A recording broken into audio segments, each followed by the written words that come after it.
Hola, buenas tardes. ¿Se escucha? Muy buenas tardes, profesora, si se escucha. Sí, se escucha bien, perfecto. Bueno, supongo que habrán visto la información, porque Paula la iba a subir ayer, respecto del, primero, ¿no? Como antes de empezar con el tema, de la necesidad de, bueno, de ir viendo la formación de los grupos con miras al debate final. Así que, bueno, en la medida en que los tengan conformados, los van subiendo, y nosotros nos vamos comunicando para ir haciendo especie de tutorías de acá al 2 de diciembre, que era la fecha en que más o menos habíamos dispuesto para comenzar con los debates. Así como cualquier duda, igual de todas maneras, se comunican por el aula virtual.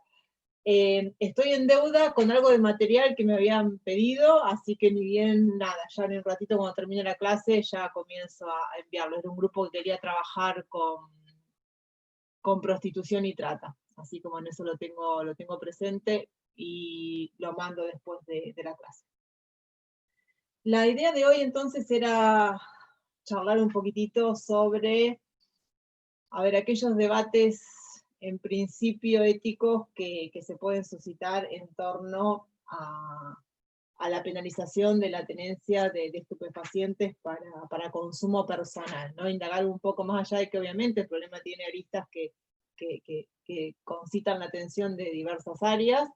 En principio vamos a tratar de poner el foco sobre, a ver, aquellas posibles justificaciones éticas a la interferencia estatal, en el sentido de que, como ustedes habrán podido advertir de la lectura del aula, sobre todo para aquellos que están cursando la materia sin haber transitado por las dogmáticas penales, en este caso la dogmática de la parte especial, la tenencia de estupefacientes para consumo personal está elevada, pues es considerado un delito, ¿no? Está tipificada en la ley penal, es una conducta que se encuentra, ¿no? Como decíamos la clase pasada, se encuentra reprimida por una de las manifestaciones más severas del ejercicio de la violencia estatal, ¿no? Por una pena dentro del sistema penal, porque podría haber otras sanciones que pertenecen a otras áreas del derecho, pero incluso dentro del sistema penal es una conducta que está prohibida con pena de prisión, ¿no? Que es una de las manifestaciones punitivas más fuertes que aparecen en el catálogo del código. Esta idea, o sea, el hecho de que efectivamente esta conducta aparezca, o que la conducta aparezca tipificada como tal, coloca a nuestro país dentro de lo que suele denominarse como el paradigma prohibicionista respecto de la gestión estatal del denominado, y lo entrecomillo, problemas de las drogas.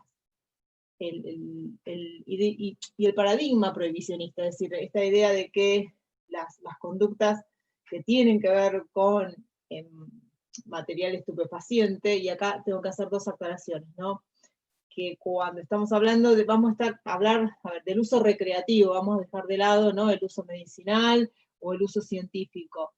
Eso por un lado, y por el otro lado que cuando estamos hablando de materiales de estupefacientes, en este caso concreto, en realidad esta definición no es una definición natural o una definición ontológica, en el sentido de que aquellas sustancias que están prohibidas y aquellas permitidas no tienen que ver con una característica ontológica de la sustancia, sino que tiene que ver con una decisión normativa, ¿no? Más allá de que efectivamente todas compartan ciertas características para estar, o sea, características naturales, aquellas que son naturales, o sintéticas, las que son sintéticas, de alguna manera siempre una decisión que determina qué sustancias van a estar prohibidas y qué sustancias van a estar permitidas. No piensen qué pasa con el tabaco, con el alcohol, que en algún momento fueron sustancias que estuvieron sujetas a prohibición también.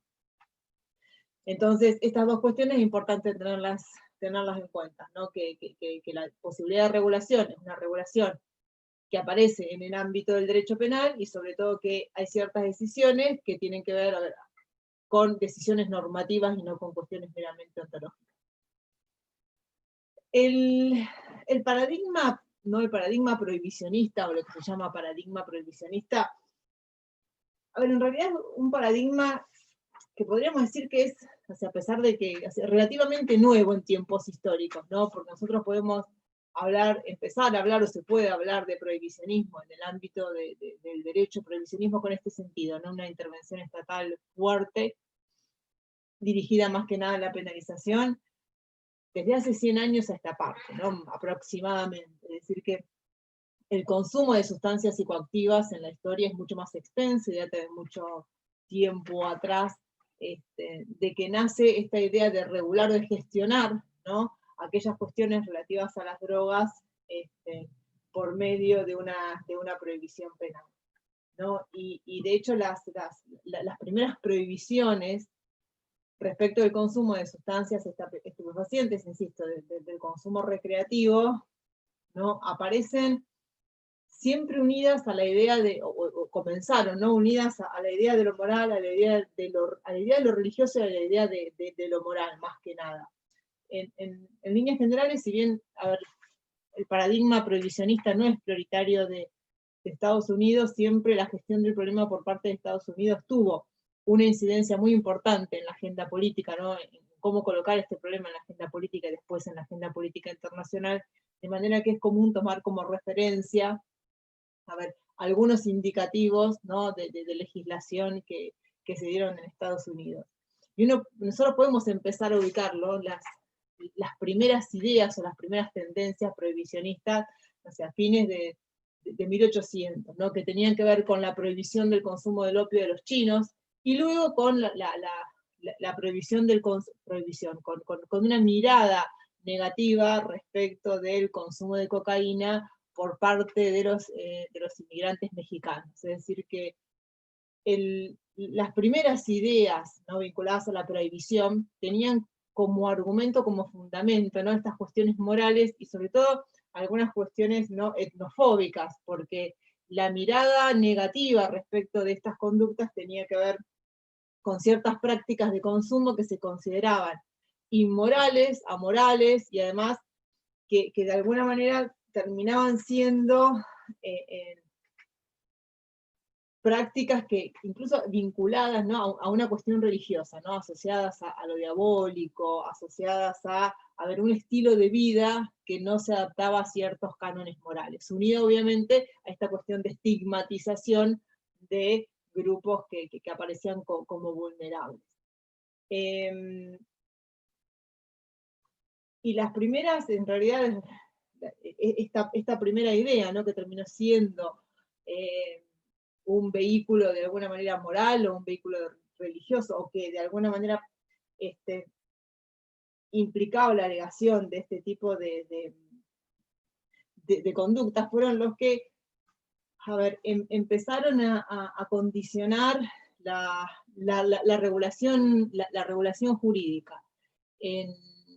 A nivel internacional, ¿no? Podemos mencionar, no sé, otro de los grandes problemas que se dio a nivel internacional tenía que ver con, no sé, el consumo, la regulación del opio en Filipinas, una vez que Estados Unidos, ¿no? se apropia de Filipinas, y era un lugar propicio para el comercio del opio, los primeros intentos de regulación vinieron por ese lado, ¿no? Sobre todo en la Convención Internacional del Opio en 1912. Luego, que acá volvemos, ¿no? a encontrarnos nuevamente con, de hecho fue el obispo de Filipinas quien, desde el punto de vista religioso-moral, comenzó a condenar este tipo de conductas. De ahí saltamos, no sé, al año 1914, que hubo una ley clave en Estados Unidos, que fue la ley Harrison, donde, a ver, consideró que cualquier uso no médico, ¿no? de sustancias psicoactivas era inmoral. Insisto, al principio, a ver, no había distinciones entre el consumo recreativo, consumo médico, y luego, en realidad, se circunscribió la cuestión al uso médico y al uso científico, ¿no? Insisto, poniendo el acento de la inmoralidad en cualquier uso de estupefacientes que no respondiera a esas finalidades. Y de hecho, a ver, en 1919 la Corte Suprema de Estados Unidos prohibió a los médicos el suministro de estupefacientes a sus pacientes, ¿no? Porque en ese entonces fue una condena, concretamente una condena a un odontólogo, porque en realidad tanto el opio como la cocaína o los derivados del opiáceo se utilizaban como anestesias. Entonces, bueno, se dispuso la prohibición a los médicos de ese suministro. Y acá el control médico pasa al control policial y comienza esta asimilación entre el adicto y el delincuente. Piensen que en el año 2014 en Estados Unidos también fue el año de la sanción de la ley seca, ¿no? que determinó, como les decía, la prohibición del alcohol. De hecho, ahora vamos a ver cuando hagamos un breve repaso por nuestro sistema, que efectivamente fue en 1924 cuando se incorporan los términos narcóticos y alcaloides al Código Penal, ¿no? Y el Código Penal de 1921, que fue el primer Código Penal, y las legislaciones anteriores hacían referencia a esta sustancia, ¿no? Entonces, de hecho, coincide este momento, ¿no?, donde aparecen las primeras prohibiciones respecto del alcohol, con la prohibición del uso no medicinal de algunas sustancias, con la introducción en nuestra legislación penal de estos modelos. Luego, en 1933, debido al fracaso de la ley seca, las prohibiciones se desplazan, ¿no? O el esfuerzo prohibicionista se desplaza a otras sustancias o a otras drogas. Llegamos a 1945, donde luego de la Segunda Guerra Mundial, Naciones Unidas se hace cargo del control internacional de las drogas, para derivar en 1961 en la Convención Única de Estupefacientes, y luego en 1988 en la Convención contra el Tráfico Ilícito de estupefacientes y sustancias psicotrópicas, ¿no? Es decir, que de alguna manera, más allá de que a veces sea difícil diferenciar estas aristas en la justificación de la prohibición, siempre se mezclaron, ¿no?, argumentos que tenían que ver con la idea, ¿no?, con la reprobación moral del hábito, luego algunas cuestiones vinculadas a la salud, y luego sí las cuestiones de salud derivaron en un problema securitario o en un problema que ya pasaba a ser una cuestión, ¿no?, de competencia del derecho penal. Con vaivenes, ¿no?, porque dentro de algún tiempo, ¿no?, el paradigma securitario, con el paradigma de salud, de alguna manera disputan ese terreno, y obviamente esto deriva en los 80 y en los 90 ya con la guerra, con la denominada guerra contra el narcotráfico a nivel internacional. Como les decía, estos recorridos históricos simplemente era para poner, obviamente la historia es mucho más larga, simplemente para poner de alguna manera cuáles fueron los grandes focos que permitieron la justificación de la intervención estatal en este tipo de conductas, y de alguna manera cómo nuestra legislación de alguna manera fue acompañando esos hitos internacionales.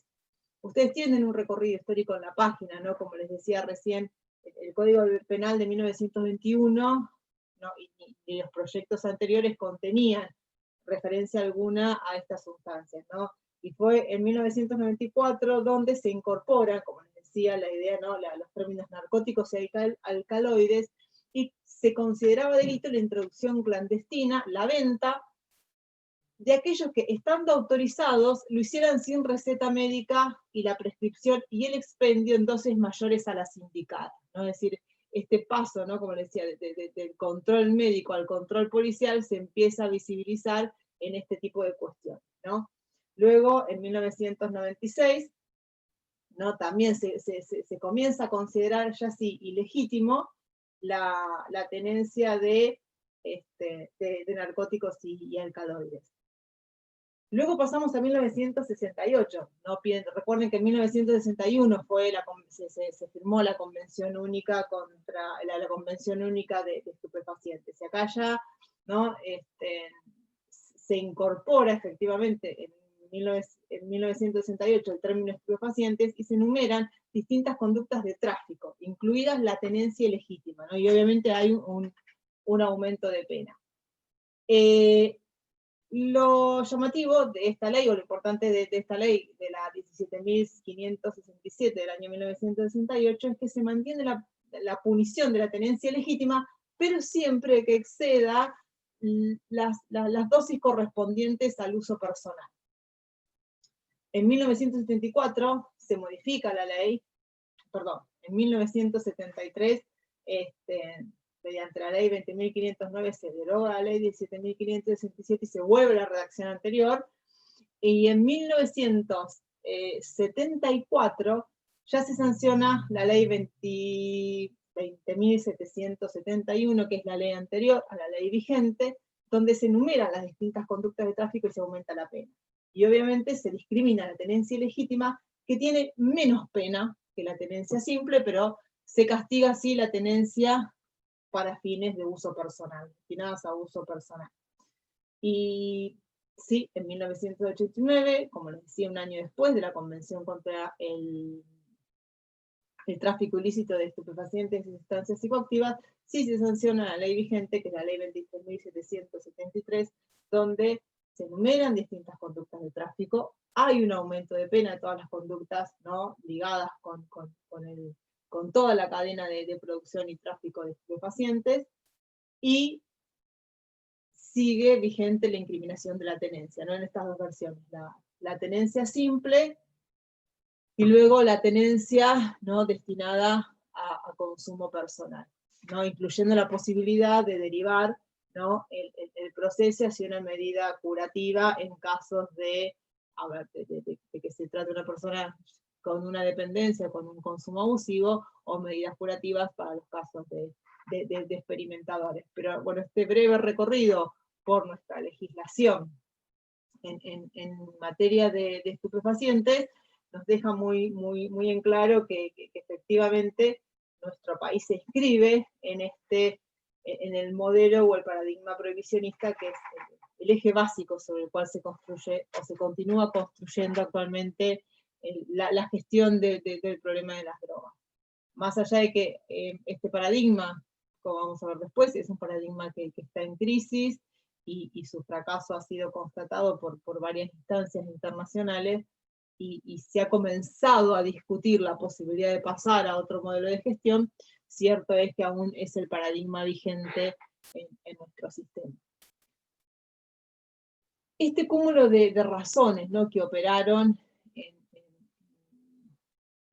como fundamento para este modelo de gestión o para esta solución, podemos vincularlas, ¿no?, pueden reconducirse a una serie de fundamentos, a tres grandes fundamentos en función de los cuales se ha justificado, ¿no?, el castigo o la interferencia estatal en el caso de la tenencia de estupefacientes para consumo personal. La idea es indagar estos tres grandes argumentos a los cuales pueden reconducirse las mayorías de los restantes argumentos, al menos desde el punto de vista ético-jurídico, que es el que nos interesa a nosotras, para poder analizar cada uno, ¿no?, de esos argumentos que se presentaron en favor de la prohibición, y de alguna manera ver en qué fallan, ¿no?, y si es posible que nosotros podamos encontrar, o si es posible encontrar una justificación ética para el castigo, para la intervención del derecho penal en este tipo de conducta.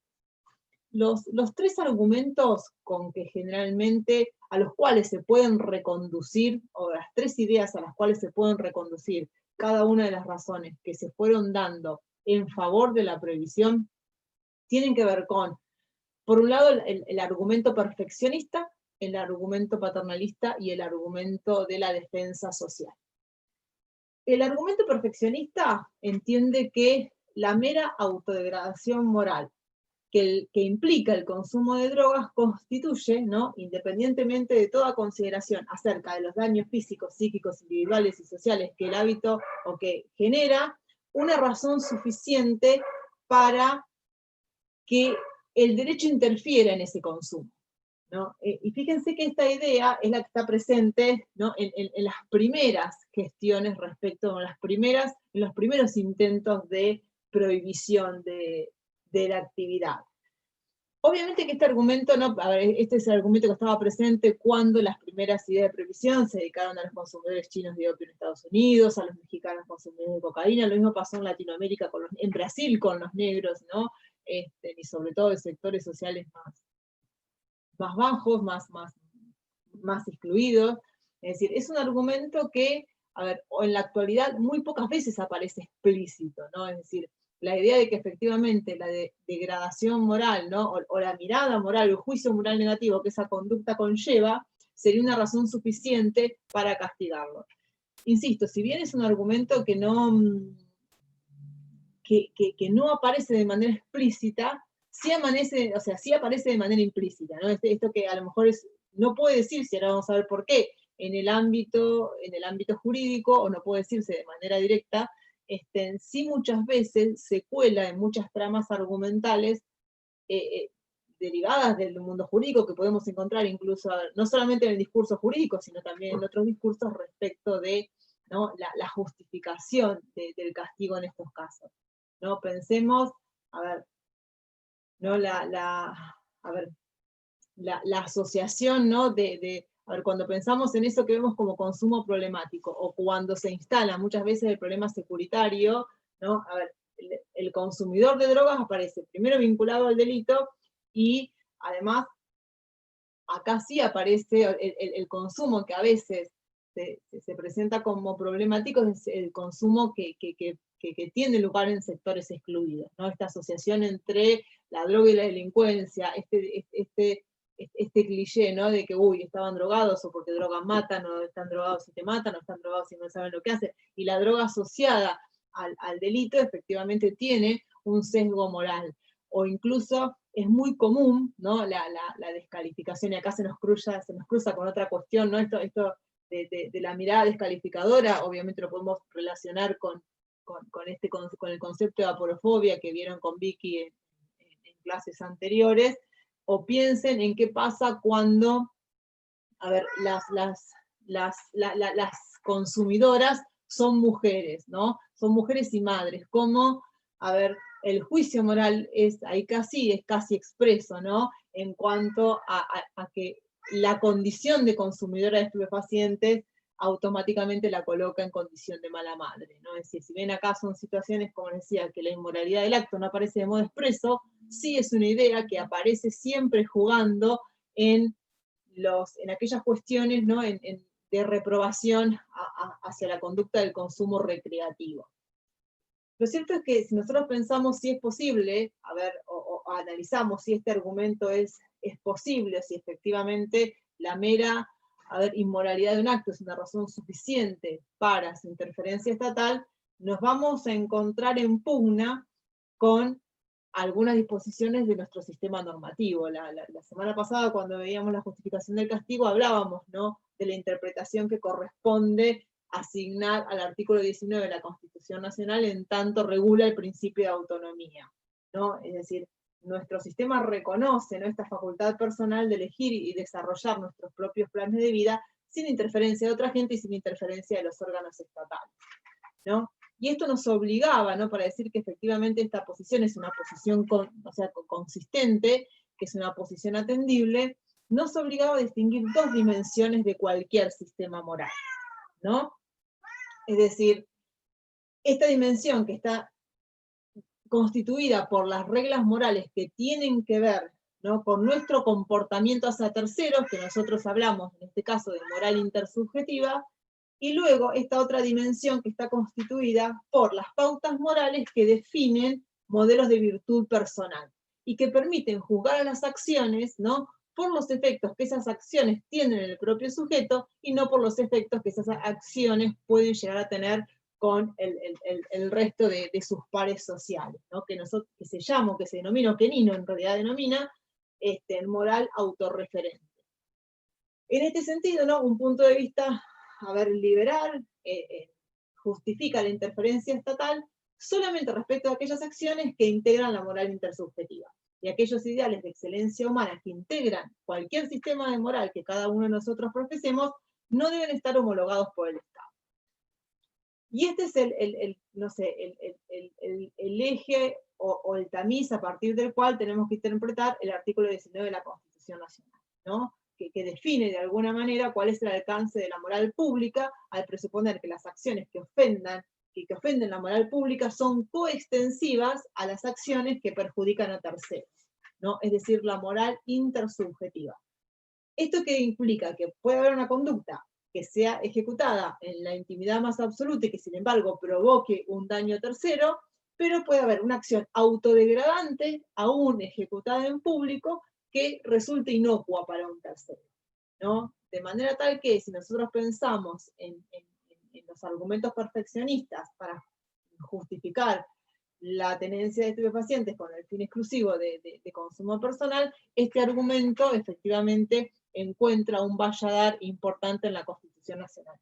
De hecho, más allá de las otras argumentaciones que puedan aparecer otras argumentaciones que tienen que ver con el fracaso de la política de la prohibición, el eje central de aquella jurisprudencia de la Corte Suprema de Nación que se ha expedido respecto de la inconstitucionalidad de la tenencia de estupefacientes para consumo personal, siempre ha pivotado principalmente sobre este argumento, ¿no? Sobre la idea de autonomía personal consagrada en el artículo 19 de la Constitución Nacional.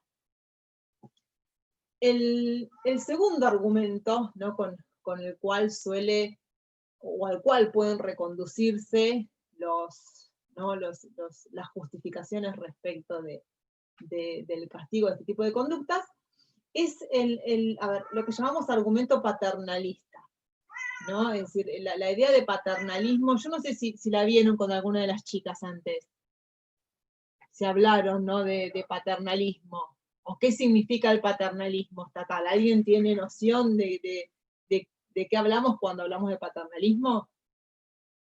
¿No lo vieron con las chicas en ningún caso? Creo que sí, que lo hemos visto, o sea, el paternalismo es una conducta que ya está delimitada, cómo tiene que ser, cómo hay que proceder, es como una norma de vida, viene a ser, cómo nos debemos conducir, creo que es algo de eso. En realidad, si alguien quería hablar, no. Creo que es esa la idea. Ya es una idea formada de cómo es el procedimiento, cómo debemos conducirnos, cómo se debe proceder. En realidad, cuando se habla de paternalismo, estamos hablando cuando hablamos de esta posibilidad de que sea el Estado el que imponga ciertas normas para proteger a los individuos contra eventuales daños que nosotros mismos nos podemos ocasionar.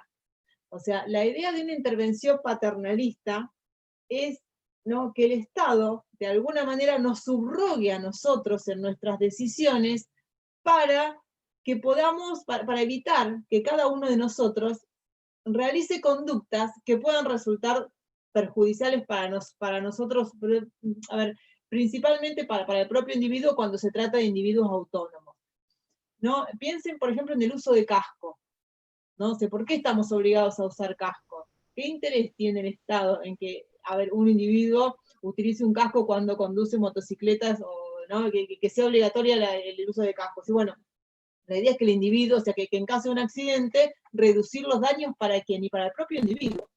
Lo mismo sucede con el uso de cinturones de seguridad, o en esta idea, ¿no? por ejemplo, de las regulaciones paternalistas, el voto obligatorio, ¿no? Suele considerarse como una medida paternalista, es decir, bueno, que se nos impone bajo una amenaza de castigo. No siempre tiene que ser un castigo penal, ¿no? Las medidas paternalistas en realidad, puede haber alguna, de hecho, algunos argumentos en función de los cuales se justifica la tenencia tienen que ver con esta idea paternalista. Pero las sanciones, ¿no?, que puede utilizar el Estado para obligarnos a realizar conductas que resulten en nuestro propio beneficio, pueden derivar, como les decía, de otros ámbitos del Estado, ¿no? La educación primaria, ¿no? La educación primaria obligatoria, lo que persigue es que en realidad cada uno de los individuos acceda a un nivel educativo. Los cronogramas de vacunación, o en otro contexto, en algún momento, ¿no?, de las dificultades, ¿no?, para el acceso, no sé, al divorcio, eran pensadas paternalistamente, porque se suponía que, dificultar el acceso al trámite iba a implicar reflexionar en pos de esta situación. Entonces, hablamos de medidas paternalistas cuando permitimos que el Estado interfiera en una conducta con el único objeto de que cada individuo, ¿no?, evite gestionar un daño en su propio perjuicio. Lo que pasa es que acá ¿no? Entonces acá, ¿cómo estaría justificada la intervención paternalista? Y bueno, castigamos el acceso, ¿no? A ver, obviamente que hay un punto de partida bueno, que está presupuesto y que es indiscutible, es que bueno, no podemos, a ver, que la mayoría de las sustancias que efectivamente están consideradas como sustancias estupefacientes tienen consecuencias físicas y psíquicas, ¿no? Esto obviamente tiene que ver además con la cantidad, con las dosis umbrales y con otros argumentos, pero bueno, el punto, una de las características definitorias para poder incluir una sustancia dentro de esta lista es efectivamente las consecuencias tanto psicofísicas que acarrea, ¿no? En distintos niveles, según cuál sea la sustancia de que se trata. Lo cierto es que lo que presupone este argumento es que el Estado puede interferir, insisto, con una pena del derecho penal, ¿no? Para evitar que una persona para proteger a los potenciales adictos o consumidores de los daños físicos y el sufrimiento psíquico que padecerían si adoptaran un hábito de esas características, ¿no? Entonces, esta ley estaría dirigida a proteger los intereses de ciertas personas contra la propia voluntad de los titulares de esos intereses. En ciertas condiciones, nuestro diseño constitucional, liberal, cuando Nino utiliza la palabra liberal o cuando utilizamos la palabra liberal en este contexto, ustedes tienen este texto de Portela, en realidad estamos haciendo referencia a modelos estatales que no interfieren en los planes de vida de la gente, ¿no? Es decir, no liberal en el sentido económico, sino liberal en el sentido de respetar la autonomía, ¿no? de respetar las decisiones morales y la elección de propios planes de vida. Entonces efectivamente hay que entender que cierto paternalismo dentro de nuestro derecho es justificable en la medida en que ese paternalismo no devenga en perfeccionismo, ¿no? Es decir, por eso, para poder justificar una intervención de carácter paternalista, primero habría que pensar, ¿no? en la posibilidad de aislar aquellas situaciones que algunos filósofos entienden que no existen y otros sí, aquellas situaciones que se denomina de debilidad moral. De debilidad de voluntad, no de debilidad moral, ¿no? Es decir, aquellas situaciones en las que un individuo reconoce, ¿no? Racionalmente cuál es un plan de acción que redundaría en su beneficio, sin embargo no es emocionalmente capaz de adoptar ese curso de acción, ¿no? Entonces, bueno, se supone que en estos casos sería legítimo que el Estado intervenga. Lo que sucede es que esto nos obliga a considerar tres situaciones, ¿no? Tres situaciones que de alguna manera desplazan la idea de la justificación de una interferencia en términos de castigo. En primer lugar, habría que poder distinguir, o sea, aquella situación, ¿no?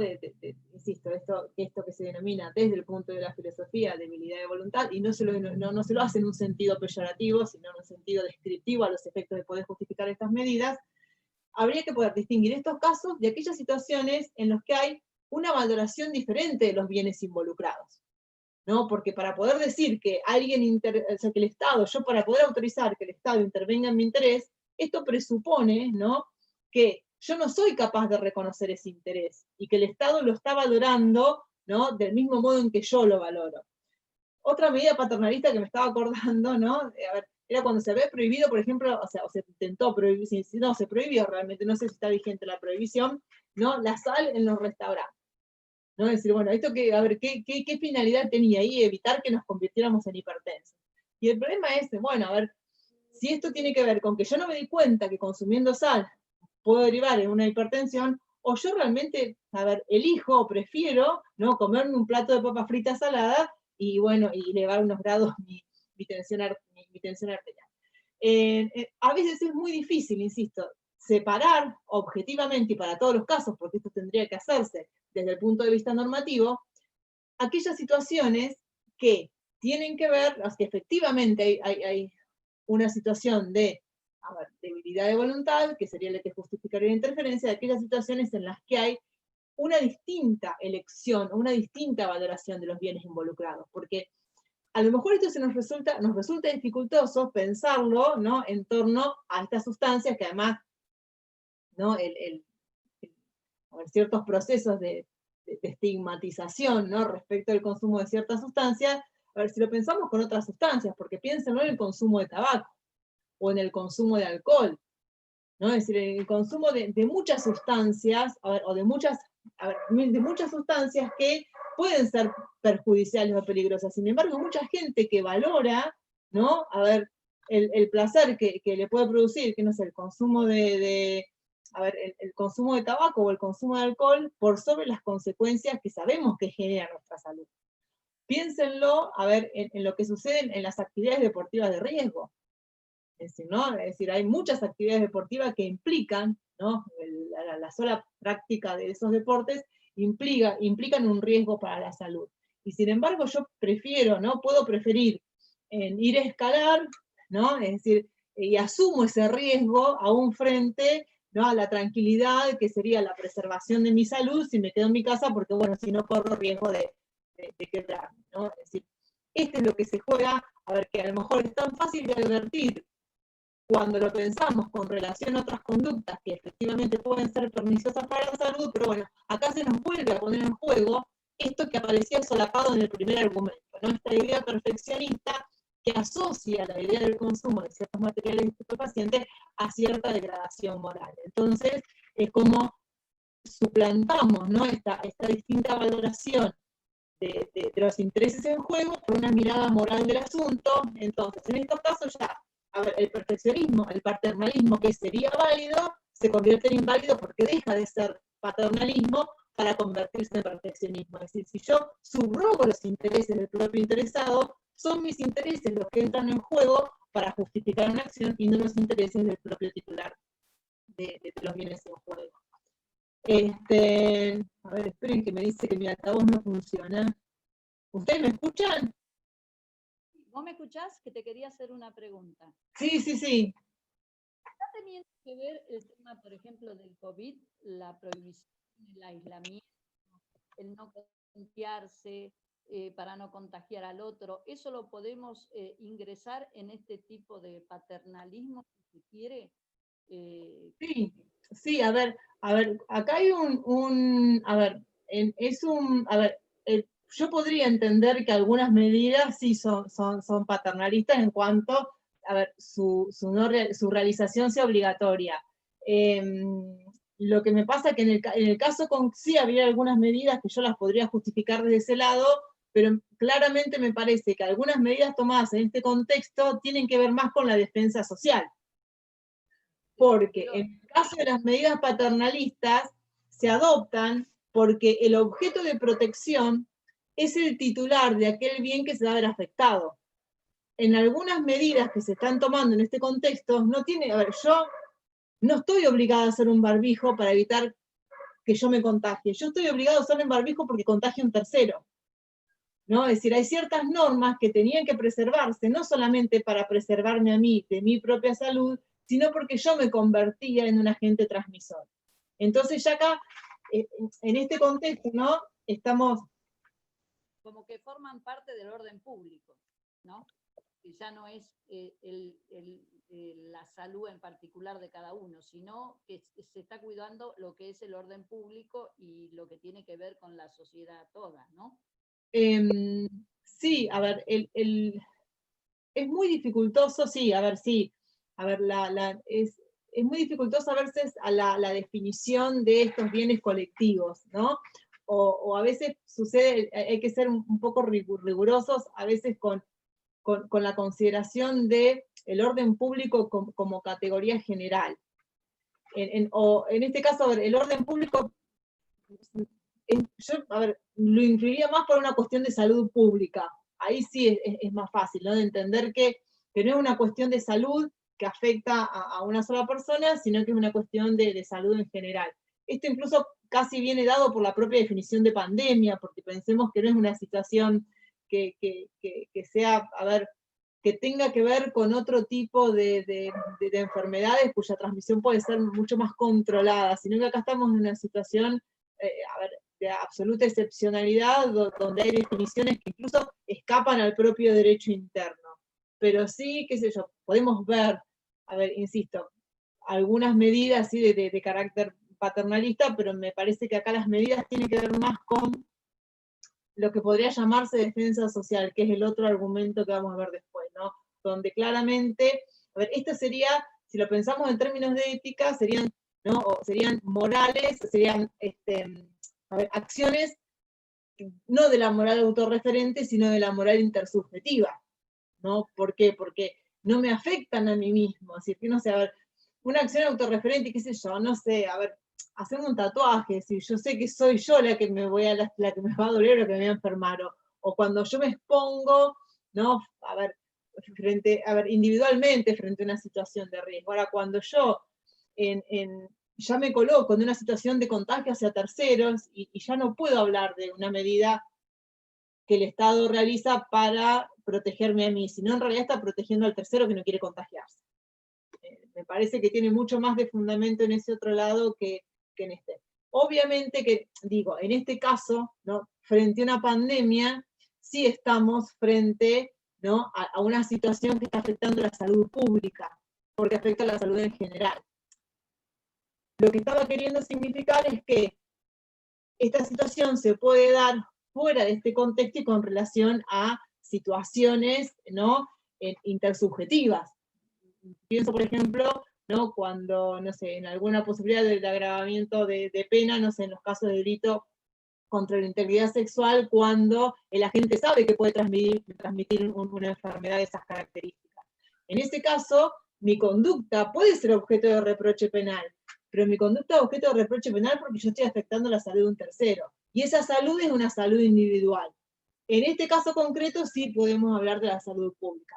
Digo que para entender este concepto es importante, vamos a ver después, porque, a ver, digo dos cosas más del argumento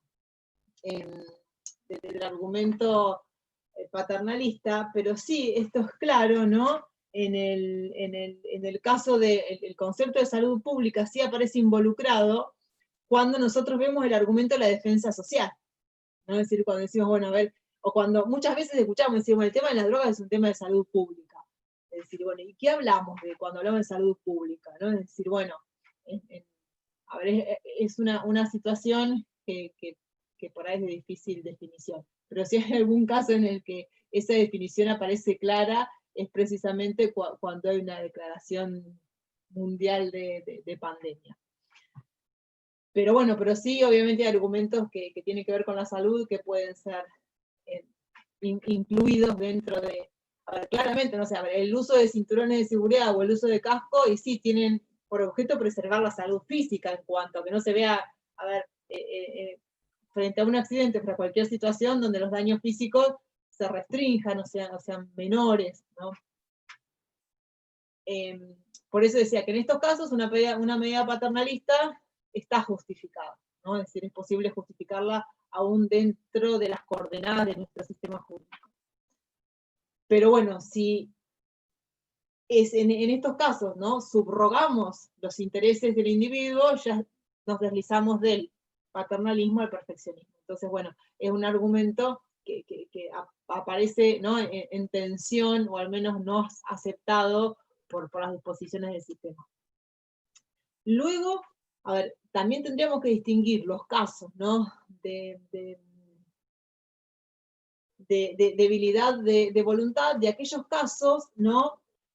que tienen que ver con el desconocimiento de cuáles son los efectos, los efectos negativos o los efectos nocivos que las sustancias pueden tener respecto del individuo, ¿no? Porque muchas veces puede ser que la elección del consumo tenga que ver con desconocimiento.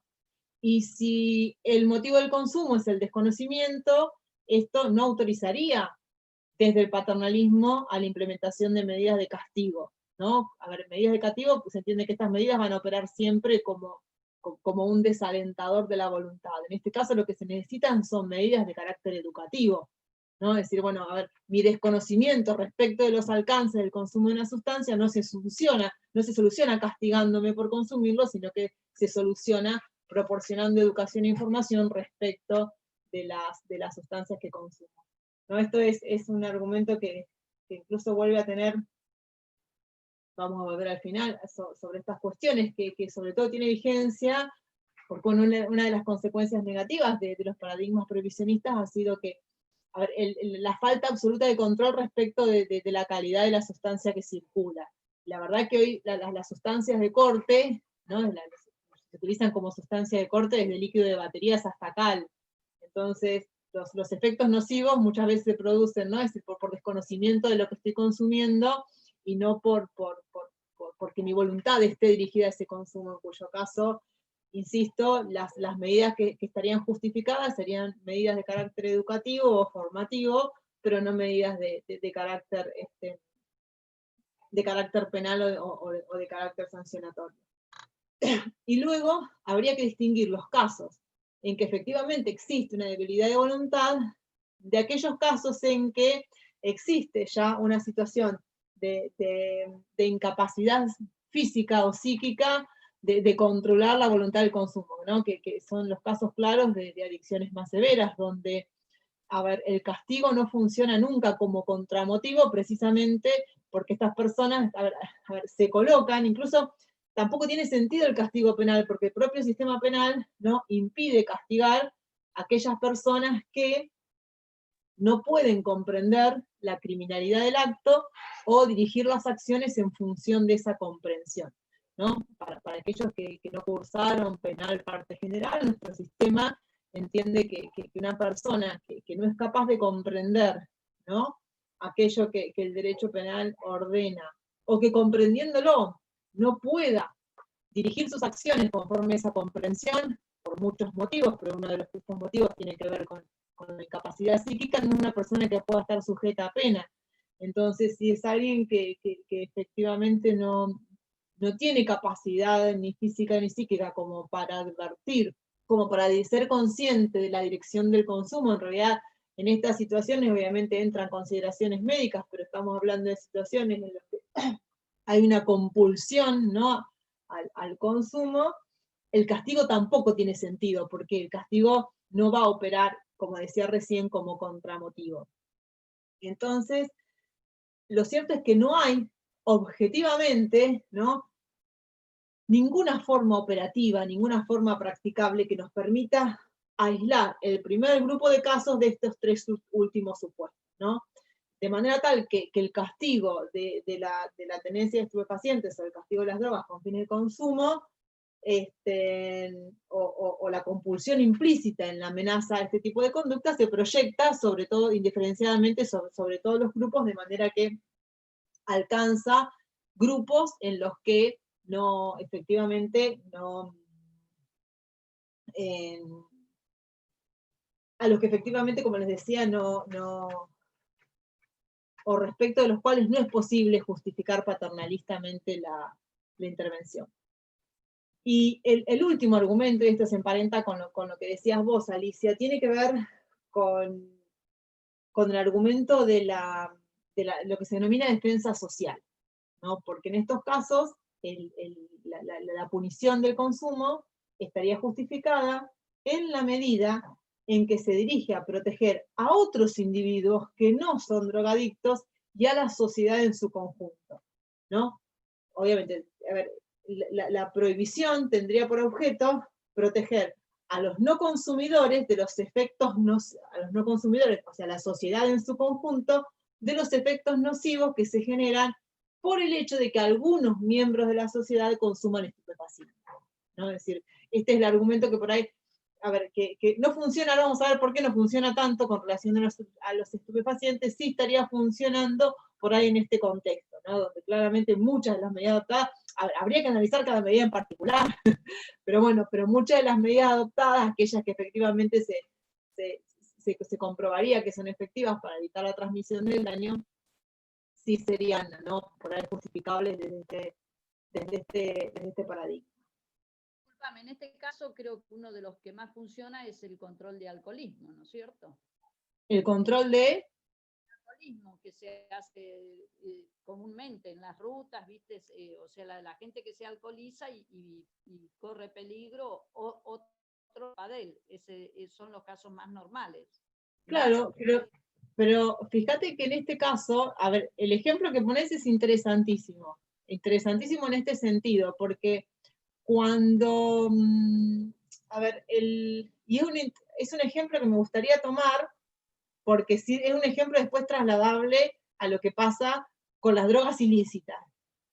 Porque el alcohol es una droga lícita, produce efectos tan nocivos como los, o más a veces, como los que produce el consumo de una droga ilícita. Pero vos fíjate que con el control de, o sea, el control de la alcoholemia en realidad se realiza porque lo que se prohíbe es circular estando alcoholizado. Hay muchas otras medidas que intentan controlar el consumo de alcohol, que uno las puede cuestionar, ¿no? Desde el punto de vista paternalista, desde el punto de vista perfeccionista, o si tienen efectividad, o son efectivas o no son efectivas. Pero en realidad el consumo de alcohol no está prohibido. Lo que ¿el Estado me prohíbe consumir alcohol? No. Lo que el Estado me prohíbe es que yo conduzca alcoholizada. ¿Por qué? Porque mi conducción bajo los efectos del alcohol, el Estado supone que yo pierdo dominio de mi vehículo. ¿Y cuál es el problema? ¿Que yo me autolesione? No. El problema es que yo lesione a un tercero. En este caso, al Estado, digamos, no le importa si mi hígado va camino a una cirrosis. Lo que al Estado le importa es que yo en ese estado no conduzca para que las personas puedan, no sé, circular en paz. Entonces, en ese caso, ¿no? La justificación, la prohibición, no tiene por objeto el consumo de la sustancia, ¿no? Sino otro tipo de conductas que va asociada y que a mí me permiten evitar un daño que es evitable. Si nosotros tenemos un índice, esto es decir, en términos, ¿no?, qué sé yo, de política pública, tenemos un índice de siniestralidad alto, entonces, en uno de los motivos, ¿no?, que efectivamente conduce, a ver, alguien me preguntó, o dañar un objeto ajeno público. Ahora voy, Faustino, con tu pregunta. En este caso, ¿no?, es decir, el Estado lo que a mí me prohíbe no es consumir alcohol. Y hay otras medidas, por ejemplo, una medida paternalista sería la prohibición de consumo de alcohol en menores, ¿no? Porque se supone que, bueno, que el menor no tiene, como no tiene autonomía para realizar otros actos del derecho, esto tiene que ver con otras normas del sistema, ¿no? Donde las personas que no alcanzan determinada edad, tienen algunos, no restricciones, sí, pues pongámosle restricciones en el ejercicio de algunos derechos o la toma de algunas decisiones, hasta tanto vayan adquiriendo autonomía. Pero bueno, en el caso de los menores, y sí se prohíbe el consumo de la venta de alcohol a menores. Ahora, y qué sé yo, y se pone más dudoso el tema del horario, porque si yo, salgo de trabajar a las 9 de la noche, y yo quiero comprar algo, ¿por qué me limitan el horario? Que sí se lo no, decir, bueno, ahí ya empezamos a ver cómo, ¿no? Empieza a haber límites más precisos. Ahí Faustino ponía como el ejemplo del dañar objetos de terceros. Sí, el dañar objetos de terceros claramente no es una conducta, o sea, es una conducta que afecta a los intereses de terceros. Si volviéramos a la misma calificación, ¿no?, esta calificación, esta distinción entre la moral autorreferente y la moral intersubjetiva, y si dañar un bien de un tercero, no es algo que corresponda a la moral autorreferente, claramente afecta un interés de tercero. Por eso, el daño es un delito, ¿no? Es decir, un delito castigado por el código penal, ¿no? Pero en estos casos, ¿no?, es posible distinguir la interferencia del Estado, ¿no?, el objeto de protección, que no tiene que ver con mi conducta, ¿no? Entonces, ¿no?, como veníamos, ¿no?, como decíamos al principio, ¿no?, claramente podemos distinguir actos que estos actos que pertenecen a la moral intersubjetiva, efectivamente son actos o respecto de los cuales se justifica la interferencia estatal. Insisto, en algunos casos con medidas de sanciones de carácter administrativo, en otros casos con sanciones incluso penales. En el ejemplo de Faustino, si yo le rompo el auto al vecino, si lo rompo de un piedrazo, y bueno, eso ya, si lo rompo además con intención de rompérselo, esto ya queda sujeto a la órbita del derecho penal, o incluso a la órbita del derecho civil, porque le voy a tener que pagar el vidrio roto al vecino, ¿no? En el caso de la conducción bajo los efectos de consumo del alcohol, también es por eso los controles, ¿no? Los controles son preventivos. Es decir, bueno, si usted está alcoholizado, no conduzca porque introduce un riesgo. La obtención de una licencia habilitante para conducir también tiene un sesgo paternalista, ¿no? Es decir, bueno, y también con relación a terceros, pero bueno, podemos decir que de alguna manera tiende a minimizar ciertos daños. Lo que resulta difícil, ¿no? Entonces, todos podríamos estar de acuerdo con con esta distinción, ¿no? Que en aquellas situaciones en que efectivamente hay un daño a un tercero, ¿no? Sean su persona, en su bien, lo que fuera, y automáticamente el Estado está legitimado para intervenir. Después decidiremos si la estrategia es, a ver, es legítima, si la estrategia, no sé, es eficaz, si la estrategia es proporcional o desproporcionada, pero en principio sería una estrategia que estaría justificada. Acá el problema se presenta realmente, y sobre todo con casos como este, ¿no? Donde, a ver, en formular un criterio que sea operativo, es decir, un criterio que nos permita distinguir claramente qué acciones son autodegradantes y qué acciones, ¿no? Efectivamente perjudican los intereses de un tercero, ¿no? Porque, bueno, qué sé yo, claramente alguien podría decir, y bueno, pero si alguien consume drogas, a ver, se vuelve improductivo y, bueno, pierde su trabajo, entonces no es capaz de mantener a su familia. Si alguien consume drogas, no sé, o alguien, no sé, nada, deja de ser productivo para la sociedad porque no produce, es decir, o el hecho de decir, bueno, qué sé yo, a ver, el que consume drogas se torna, a ver, no sé, un mal compañero de vida, una mala compañera de vida. Es decir, y en esos casos, a ver, ¿es posible medir, ¿no? Esas consecuencias como consecuencias dañosas a terceros? Y acá volvemos a una distinción que tiene que ver con el punto de partida, ¿no? En esta consideración. Nin intenta darnos, ¿no? una definición que, dentro de la medida posible, también acompañe, ¿no? o torne operativa esta distinción, ¿no? Porque dice que, bueno, que podríamos pensar que una conducta, a ver, está exenta de interferencia estatal cuando esa conducta es susceptible de ser valorada por el agente como relevante para su plan de vida libremente elegido. Y eso no implique un riesgo de generar causalmente perjuicios relativos serios a intereses legítimos de terceros. Es decir, acá obviamente este es otro problema que ahora lo vamos a ver, de la relación causal, ¿no? Entre una conducta y ciertas consecuencias, pero sobre todo, ¿no?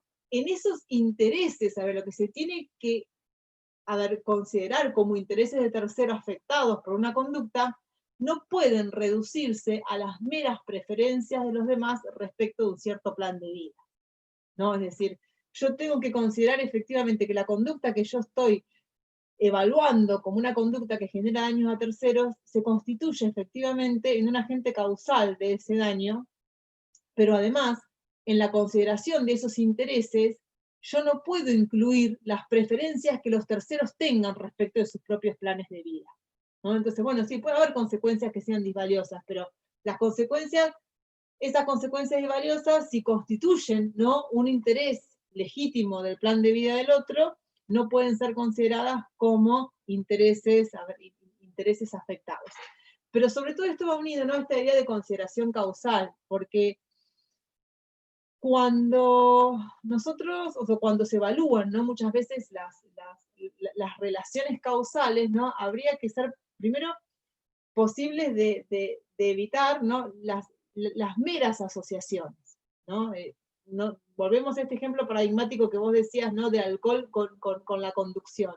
Porque muchas veces, ¿no? cuando se justifica el castigo de las drogas, dice, bueno, pero en realidad el que toma drogas delinque, ¿no? Es decir, bueno, o porque va a consumir drogas, o porque, argumento que además, que es bastante repetido, bueno, la verdad es que está bien, no roba drogado, pero en realidad roba para conseguir el dinero para consumir estupefacientes. Claro, perfecto, pero, a ver, el robo es un hecho causalmente distinto del consumo de estupefacientes, pero además el robo es delito. Es decir, yo acá puedo hacer una diferenciación causal entre una conducta y la otra conducta, o sea, si bien, a ver, el robo causa daños a terceros, el consumo sigue siendo una conducta que causa daños al propio consumidor. Entonces, yo puedo intervenir estatalmente en el robo, claro que puedo y debo, pero esa conducta es absolutamente diferenciable de la otra. Y no necesariamente va a ser esta relación de causa y efecto. Es muy posible estar, de hecho no tenemos espacios acá para por ahí para las consideraciones, ¿no? Para las explicaciones desde la criminología. A ver, la criminología como disciplina, ¿no? que se encarga o la sociología sí, o la sociología penal de alguna manera, que se encarga de estudiar estos aspectos, en realidad coloca, ¿no? Es decir, a ver, nunca define causalmente, a ver, o unicausalmente la producción de un hecho delictivo. Sin perjuicio de que además, a ver, tenemos que pensar que el delito en sí no es una categoría ontológica, esto lo veíamos la clase pasada, en algún punto cuando veíamos la justificación del castigo. A ver, que una conducta constituye un delito no tiene que ver con la naturaleza, si es que existiera algo parecido a la naturaleza de una conducta, ¿no? Sino con cierto grado de conflictividad social o conflicto social que el legislador decide que va a elevar a la categoría de delito, ¿no? Entonces, en estos casos, ¿no? Es decir, como les decía, hay posibilidades de, cuando se estudian, ¿no? Efectivamente las causas sociales que operan en torno a esa conflictividad, nunca hay un factor monocausal explicativo, ¿no? Siempre hay muchos y son muy complejos, y no todos los delitos son expresión ¿no? A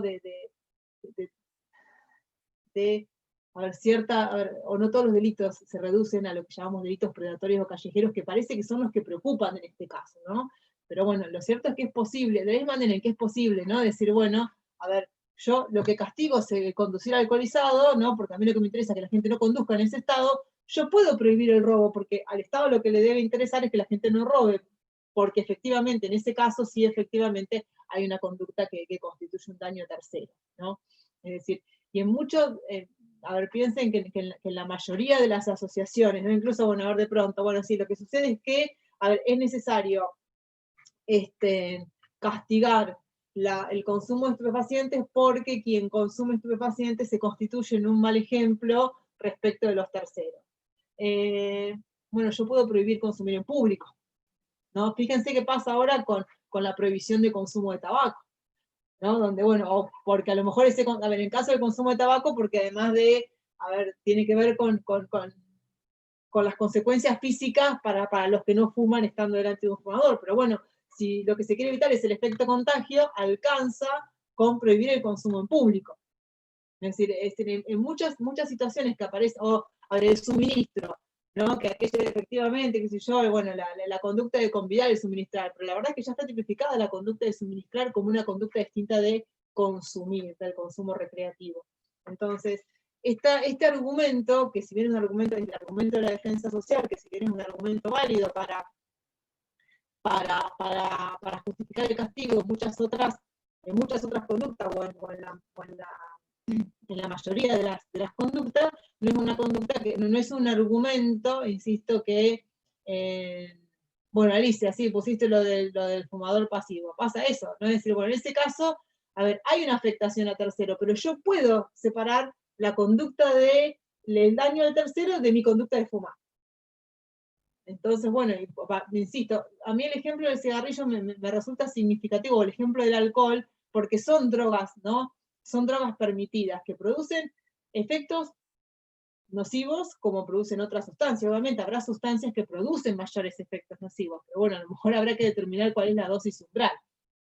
Pero lo cierto es que este argumento, que efectivamente funciona para el castigo de todas las conductas, realmente el argumento a ver, que Nino llama de defensa social, porque tiene que ver con la defensa, ¿no?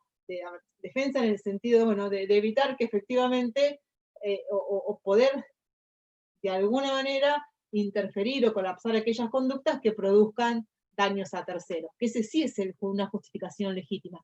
El problema es que en este caso concreto, lo que habría que determinar es si efectivamente la prohibición está dirigida a conductas que dañen a terceros, ¿no?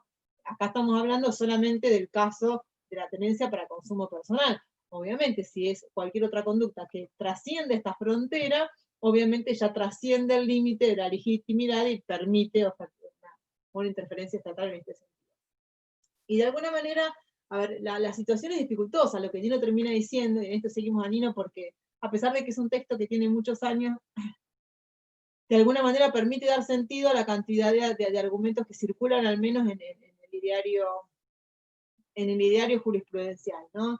Y la Corte, ¿no?, tuvo vaivenes en este sentido. De hecho, uno de los primeros fallos que siempre se planteó, siempre fue dudosa la adecuación constitucional del castigo de esta conducta. Como le decía, si nosotros vemos nuestra propia historia del Código Penal, a ver, no solo antes no estaba pensado en el Código originario, sino que incluso hubo, ¿no?, disposiciones normativas donde excluían expresamente del castigo este tipo de conducta. Ahora, cierto es que por eso digo que el planteo respecto de la adecuación constitucional siempre fue un planteo que estuvo vigente. Y la Corte en este sentido, ¿no?, a ver, durante la dictadura militar, falló tienen ustedes las sentencias, creo, agregadas en el aula. Primeramente, obviamente, a través de la constitucionalidad de la penalización de tenencia de estupefacientes. Ya estamos todavía con la vigencia de la ley 20.771. Ya con la vuelta a la democracia, ¿no?, modificada la situación institucional, en 1986 hubo 2 fallos paradigmáticos, Basterrica y Capalvo, de agosto de 1986, donde se declaró la inconstitucionalidad del artículo 6 de la ley 20.771, que era la ley vigente en aquel entonces. En Basterrica hay un fallo de Petracchi, uno de los jueces, que es uno de los fallos más extensos y que de alguna manera lleva a los cantantes del asunto, hace un relevamiento, ¿no?, de lo que significa la autonomía personal en el ámbito del artículo 19 de la Constitución Nacional, que termina siendo el argumento central de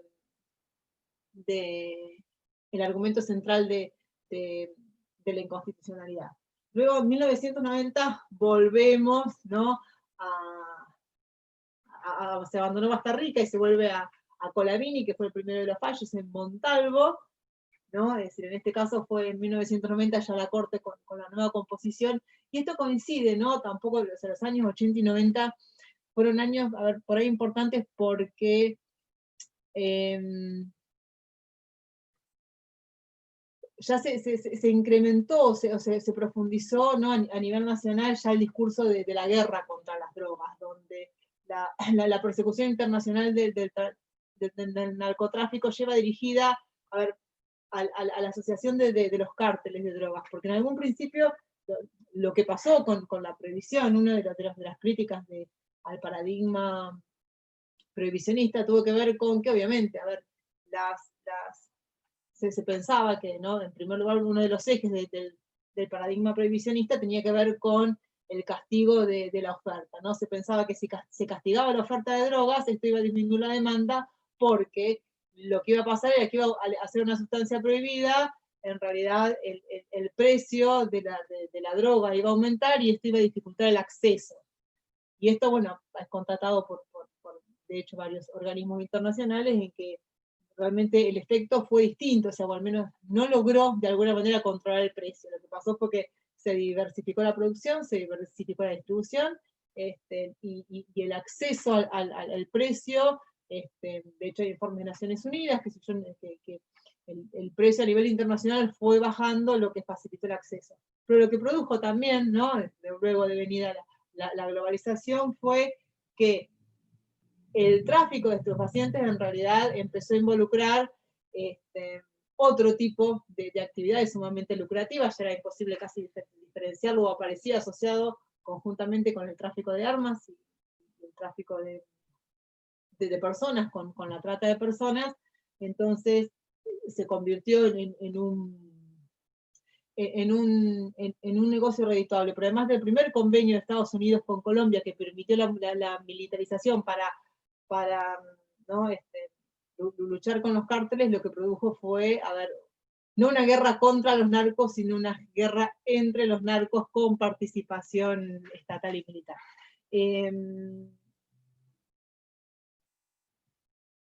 De alguna manera, entonces, como les decía, en ese contexto, esto fue, ¿no?, a ver, en los años 80 que aparecen los cárteles, y en el 90 que aparece ya efectivamente con la idea esta de la guerra, sí, a ver, Medellín, hay varios, ¿no?, que tenemos sobre todo, bueno, insisto, Colombia después se trasladó. A ver, el problema de que sí, que de alguna manera a ver, la guerra contra las guerras en Colombia, de alguna manera, además con otras medidas, no solamente militarización, sino que además hubo otras medidas, por ejemplo, ¿no? Que la fumigación con glifosato en muchas plantaciones, que después el propio Ministerio de Salud de Colombia terminó desaconsejando en función de las consecuencias nocivas para la salud. Lo que sucede es que en realidad lo que eso produjo fue un desplazamiento territorial y una guerra en la participación de otros territorios de Latinoamérica que dificultaron todavía más la instauración de estas políticas, ¿no?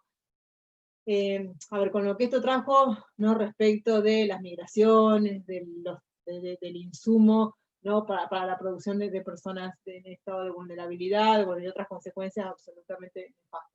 Lo cierto es que, bueno, digo que el recrudecimiento de la política, ¿no? o el discurso respecto de la guerra de las drogas tuvo lugar, insisto, en el contexto de Montalvo, cuando aparecía una intensificación del paradigma prohibicionista a nivel mundial.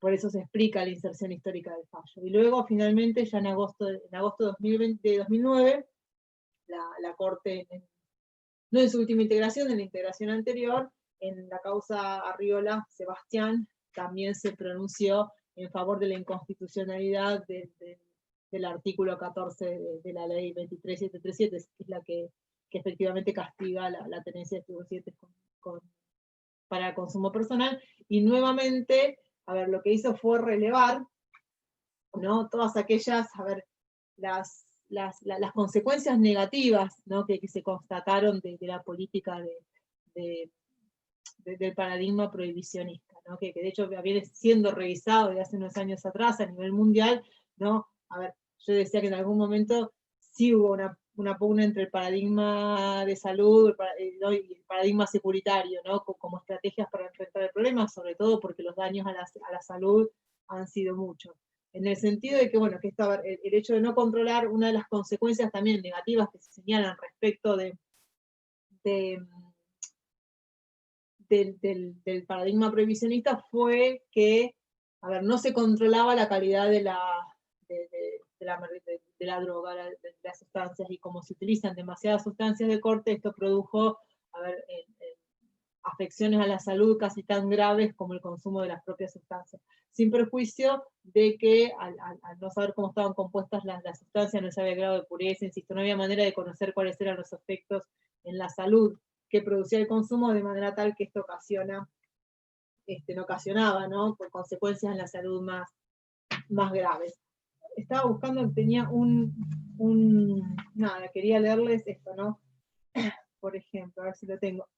Porque hubo un estudio tiene sus años ya, del Centro Internacional de Ciencias Políticas en Drogas de Toronto, de Canadá, ¿no? Donde en realidad este estudio viene a ser un metaanálisis de otras 306 investigaciones a nivel mundial que se hicieron respecto del paradigma prohibicionista, y decía que, a ver, la violencia y los homicidios por drogas son consecuencia natural de la prohibición. Los métodos sofisticados de represión pueden resultar en un aumento involuntario de la violencia, y que al retirar la circulación de los vendedores de drogas, lo que en realidad ocurre es que dicho puesto es rápidamente ocupado por potenciales sucesores que esperan esa oportunidad. Por otra parte, esos reemplazos no implicaron necesariamente una rotación de líderes, pero sí la oportunidad para que nuevas facciones se independicen, ¿no? De manera tal que esto permite, o sea, no solamente no permitió disminuir los niveles de violencia que aparecían asociados a las luchas en el narcotráfico, sino que además terminó diversificando e intensificando esa violencia. Pero además que esto tiene que ver con otros procesos, ¿no? La asociación entre droga y delito llevó a graves procesos de estigmatización, de manera tal que, a ver, lo que se presenta, ¿no? Como un éxito, no como un éxito, pero en realidad quienes quedaban atrapados por el sistema de control, o quedan atrapados por el sistema de control policial, en realidad son los últimos eslabones de la cadena de tráfico, ¿no? Es decir, con este tipo de conductas, porque terminan, ¿no? atrapados hasta los propios consumidores, ¿no? en las figuras que se denomina del trafiadicto. Entonces, esta cultura de la prohibición llevó a una estigmatización, porque, a ver, de hecho, aún hoy en nuestro sistema es una conducta que está prohibida.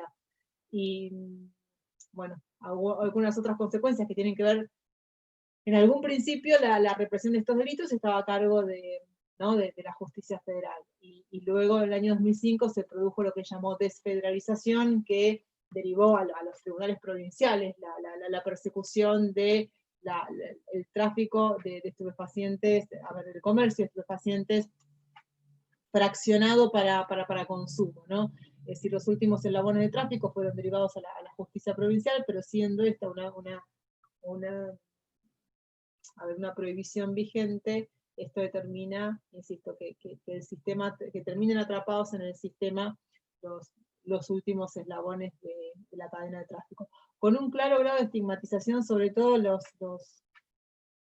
hay un alto porcentaje de aquellas personas detenidas en causas por drogas son jóvenes de sectores marginales, y después hay otro fenómeno que aparece con un elevado porcentaje en las mujeres, arriba del 50%, no, esto aparece así, atravesado por la feminización de la pobreza, también adictas que en realidad tienen una clara diferenciación, ¿no? con quienes participan en el tráfico de estupefacientes, que la idea de participar en el tráfico está siempre guiada por el ánimo de lucro, ¿no? Esta participación en estas conductas que claramente sí son objetos de interferencia estatal. Lo que se discute acá es la posibilidad de justificar la interferencia en los casos de consumo personal, y muchas veces son consumidoras y consumidores que no tienen interés de lucro, sino que son otros los intereses que los derivan del sistema.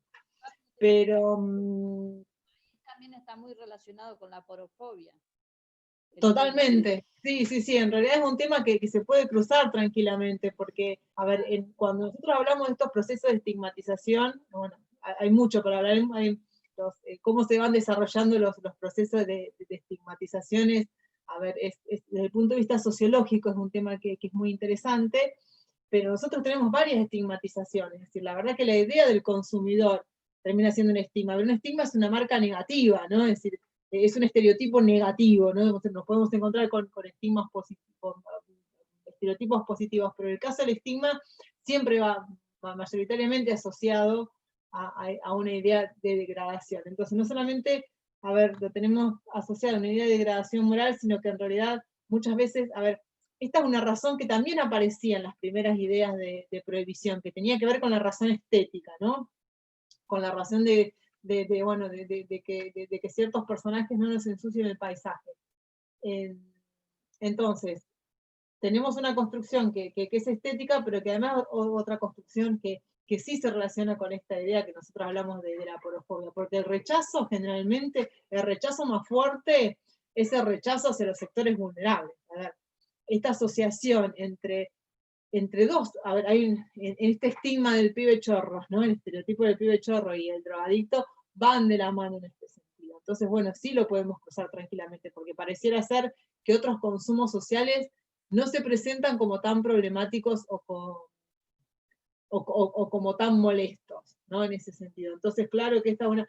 Y en el caso de las mujeres, es decir, de la alta prisionización de las mujeres, bueno, tiene que ver incluso, a ver, también, a ver, por ahí incluso en las cadenas de tráfico, ¿no? Que implica, a ver, con mujeres que son de países limítrofes, que son las que son utilizadas, ¿no? Es decir, como tráfico, porque lo cierto es que a veces, ¿no? El incremento de los precios no tiene que ver con, a ver, los costos de producción, porque realmente la producción de algunos es baja, lo que pasa es que el incremento del precio se produce a nivel que se incrementa el riesgo en la participación en la cadena de producción y distribución. Entonces, a medida que se acercan a los puntos centrales de venta, los riesgos aumentan, y generalmente quienes son empleados para ese tipo de conductas son personas que están en extrema situación de vulneración social. Por eso viene asociado también a la trata de personas, ¿no?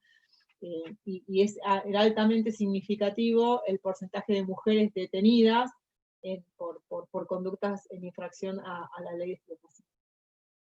Pero bueno, estas son algunas ideas solamente muy pequeñas para pensarlos, porque les digo esto, a ver, enfocarlo de esta manera nos permitía de alguna manera hacer el anclaje desde un punto de vista ético respecto de cuáles son los argumentos que jurídicamente se emplean, y después, bueno, por ahí derivada la cantidad de cuestiones que obviamente tienen una construcción, una explicación a lo mejor mucho más compleja e interesante desde el punto de vista antropológico, sociológico.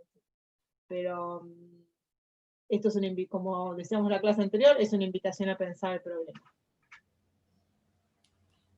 Así que bueno, ¿alguien quiere hacer alguna pregunta? Sí, profesora, ¿de qué manera les hacemos llegar la conformación de los grupos?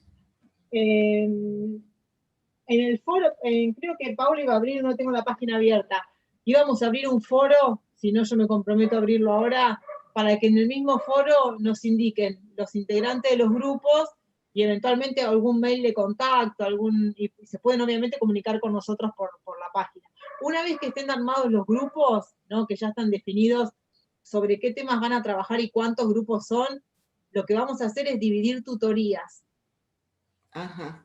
Por eso es importante que ustedes conformen los grupos. ¿Sí? La semana que viene, Paula, antes de la clase del doctor Portela, porque la semana que viene van a tener una clase con el titular emérito,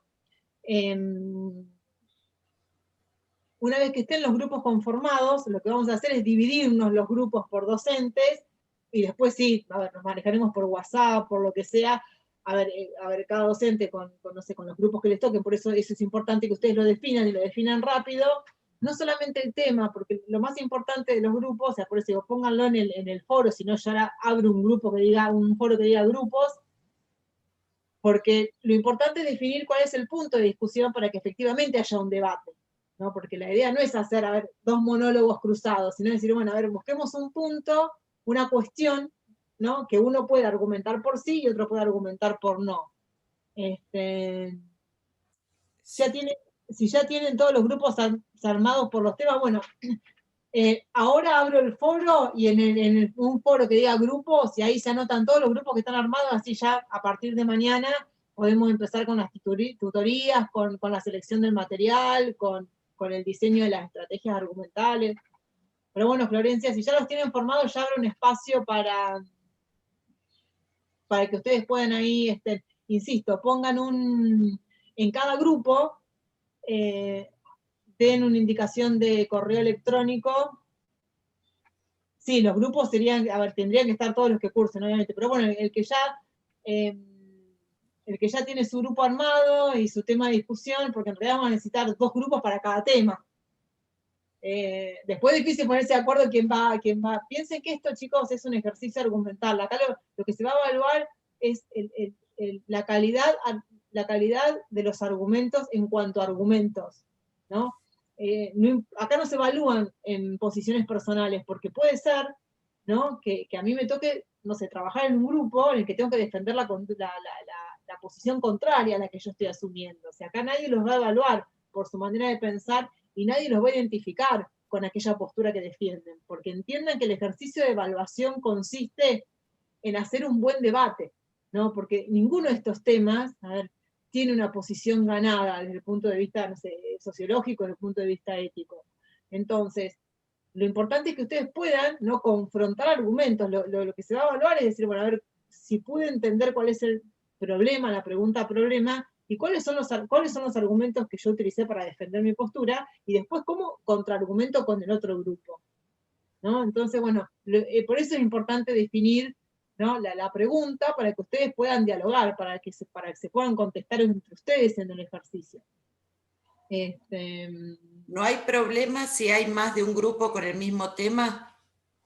No, a veces lo interesante es que haya grupos con distintos temas. Lo que habría que ver es si con el mismo tema, se pueden definir 2 problemas distintos, ¿no? Sí. Bueno, ¿no? Entonces yo puedo plantear, no sé, qué sé yo, alguno de ustedes me podrá preguntar, o sea, acá podremos plantear, no sé, la tendencia con algunos, respecto a algunos materiales pacientes, y en otro caso, no sé, a discutir la legitimidad del castigo, o los éxitos y los fracasos del paradigma prohibicionista, ¿no? O uno puede decir, bueno, en alguna me puede decir, bueno, no está justificado el castigo, y discutimos en torno a estos 3 argumentos, y en el otro decir, bueno, poner a confrontar el paradigma prohibicionista con el paradigma de la salud. Sí. Qué sé yo, no sé, habría que, por eso digo, es importante, no sé, igual que en el aborto, ¿no? En el caso del aborto podemos decir desechar, no sé, ciertas causales y a trabajar sobre una sola porque es la que nos interesa, o circunscribir algún otro punto de discusión, ¿no? Después hay otros casos que son más difíciles porque de pronto, no sé, hay un grupo que lo estaba trabajando, ¿no? Con prostitución y trata. Y bueno, sobre la trata no vamos a discutir, porque todos estamos de acuerdo en que es necesario castigar la trata. Lo que vamos a ver es si es posible definir, ¿no? La prostitución por fuera de la trata y defenderla como un trabajo autónomo. Lo que pasa es que esa defensa ya implica, bueno, dos tipos de regulación distintas. Pero si hubiese, a ver, si no se repitieran los temas va a ser más dinámico para todos. Pero bueno, si se repiten temas, habrá que buscar 2 preguntas, problema diferente para cada tema. Bueno, muchas gracias. No, por favor.